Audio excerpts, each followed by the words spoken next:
ഒരു കഥ ചൊല്ലട്ടുമോ? നിങ്ങൾ ഭക്ഷണം പാഴാക്കാറില്ലേ? അതിനെക്കുറിച്ചുള്ള കഥയാണ് ഞാനിന്നിവിടെ പറയാൻ പോകുന്നത്. കഥയുടെ പേര് എച്ചിമീൻ. അമ്മുവിനും ഉണ്ണിക്കും ഭക്ഷണം കഴിക്കാൻ ഏറെ മടിയാണ്. അന്നൊരു അവധിക്കാലമായിരുന്നു. അവർ വളരെ വൈകിയാണ് എഴുന്നേറ്റത്. പല്ല് തേച്ച് കുളിച്ച് റെഡിയായി. അപ്പോഴേക്കും അമ്മ അവർക്ക് ചായ എടുത്തു വെച്ചു. ഇഡ്ഡലി പാതി കഴിച്ച് വേസ്റ്റ് ഡപ്പയിൽ ഇടുമായിരുന്നു. പാലിൻ്റെ കാര്യം പറയുകയോ വേണ്ട. പാൽ കുടിക്കാൻ അവർക്ക് വളരെ മടിയാണ്.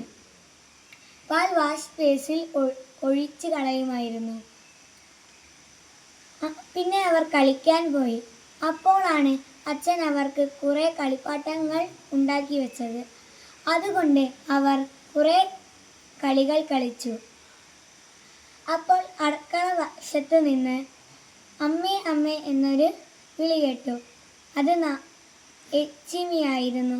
അവളൊരു നാടോടി കുട്ടിയായിരുന്നു. അമ്മുവിൻ്റെ അമ്മ അവൾക്ക് വസ്ത്രങ്ങളും ഭക്ഷണങ്ങളും കൊടുത്തു. അവൾ കഴിച്ചു. അതും കൊണ്ട് അവൾ സന്തോഷത്തോടെ മടങ്ങിപ്പോയി. അപ്പോൾ അമ്മുവിനും ഉണ്ണിക്കും മനസ്സിലായി, നമ്മൾ ഭക്ഷണം പാഴാക്കിയത് നല്ലതല്ല എന്ന്.